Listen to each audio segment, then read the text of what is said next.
మాది కూడా సేమ్ అమ్మ. రెంట్ కట్టుకోలేని పరిస్థితి. నాకు 2 పిల్లలు. ఈ పనులు చేసుకుంటా మేము తిరుగుతున్నాం మేడం. మొన్నటి నుండి మాకు పట్ట ఇచ్చారు, తాళం ఇచ్చారు, కానీ అలా కరెంటు వాటర్ ఏమీ చేయట్లేదు మేడం.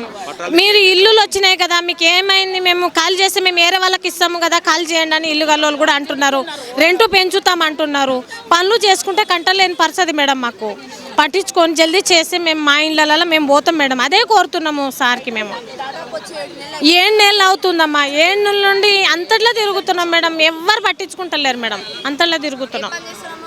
నేను ఇళ్ళలో పని చేస్తాను మేడం. రెంటులు కట్టుకుంటా మీటింగ్లలో తిరుగుతున్నాం మేడం. రెంటు ఒక 5,000 ఉంది మేడం. పిల్లలు కాలేజీకి వెళ్తారు. ఇంకా మా ఆయన మామూలు పని చేస్తాడు. రెంటు కట్టలేని పరిస్థితి. మీకు ఇల్లులు వచ్చినాయి కదా, మీరు కాల్ చేయండి, మేము వేరే వాళ్ళకి ఇస్తాము, రెంటు పెంచండి లేకపోతే అంటున్నారు. మాకు వెళ్ళట్లేదు మేడం.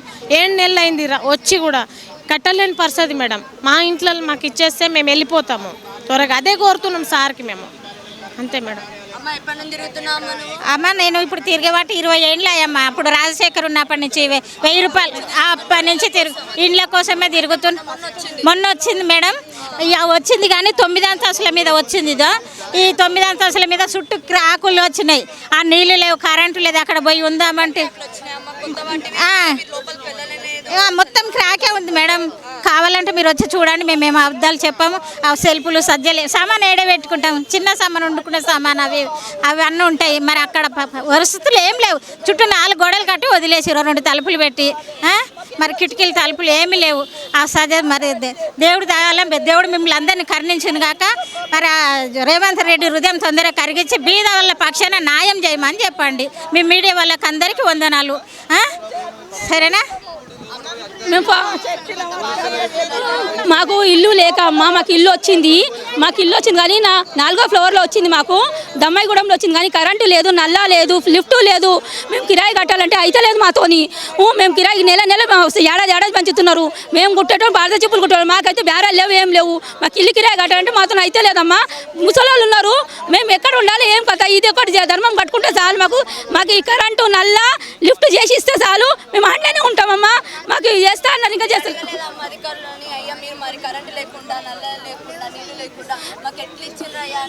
మేము చేసి ఇస్తా అంటారు.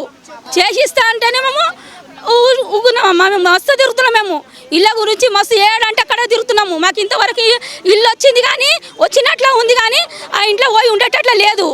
అన్నీ చేసి ఇస్తాం, మీకు దండం చేస్తాం సార్. మాకు చేసి ఇవ్వండి. మాకు కరెంటు నల్ల వేయండి తొందరగా.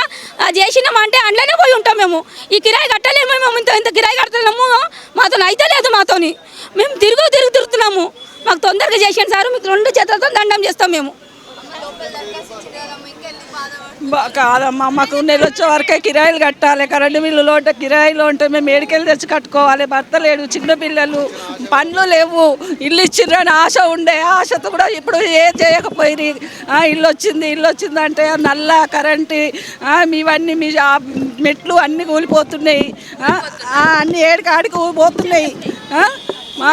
బొచ్చలు లెక్క చేస్తున్నాయి. మాకు అదేందో నువ్వు వేసి మాకు తొందరగా ఇస్తే మంచిది సారు. మేము అక్కడికి వెళ్ళి కిరాయిలు కట్టలేకపోతున్నాం సారు. మేము కవాడు కూడా నుంచి పిచ్చర్ల లెక్క ఆటోలల్లో ఇక్కడక్కడ బస్సులలో తిరుగుతున్నాము. మాకు ఇదైతే చేసేయండి సార్. మీకు దండం పెడతా. చిన్నపిల్లలు వేసుకొని తిరగలేకపోతున్నా నేను.